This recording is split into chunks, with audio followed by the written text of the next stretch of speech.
एक खूबसूरत गांव में मिशी और सारीम नाम के दो भाई बहन रहते थे।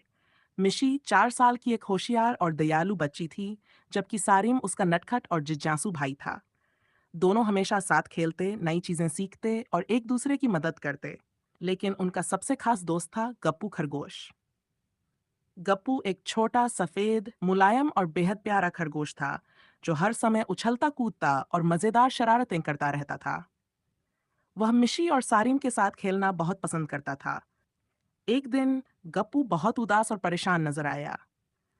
गप्पू, तुम इतने उदास क्यों हो? हाँ, आज तो तुमने कोई मस्ती भी नहीं की। गप्पू ने दुखी होकर कहा, मेरे घर के पास जो गाजर के पौधे थे सब खत्म हो गए हैं। अब मेरे पास खाने के लिए कुछ भी नहीं बचा। मिशी और सारिम को यह सुनकर बहुत अफसोस हुआ। वे अपने दोस्त की मदद करना चाहते थे। हमें कुछ करना होगा। हम गप्पू को भूखा नहीं रहने देंगे। हाँ, क्यों ना हम एक नया गाजर का बाग लगाएं?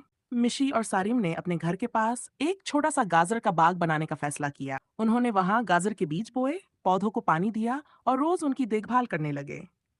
गप्पू रोज बाग में आता और पौधों के बड़े होने का इंतजार करता। कुछ दिनों बाद जब पौधे धीरे धीरे बढ़ने लगे, तो अचानक एक रात तेज आंधी आई। हवा इतनी तेज थी कि सारे छोटे छोटे पौधे उखड़ गए। बाग नष्ट हो गया। अगली सुबह जब तीनों बाग में पहुंचे, तो हर तरफ टूटी हुई पत्तियां और बिखरी हुई मिट्टी दिखी। गप्पू उदास होकर रोने लगा।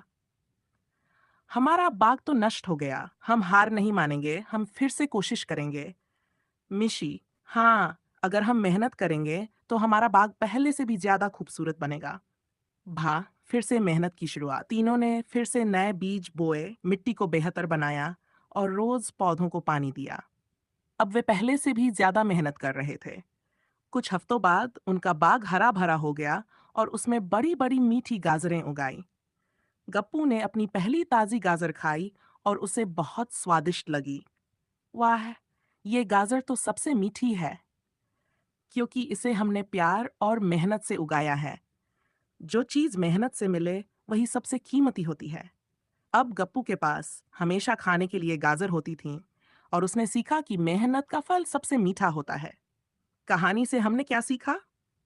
मेहनत कभी बेकार नहीं जाती। सच्ची दोस्ती का मतलब होता है एक दूसरे की मदद करना। अगर हम धैर्य और लगन से मेहनत करें तो कुछ भी असंभव नहीं।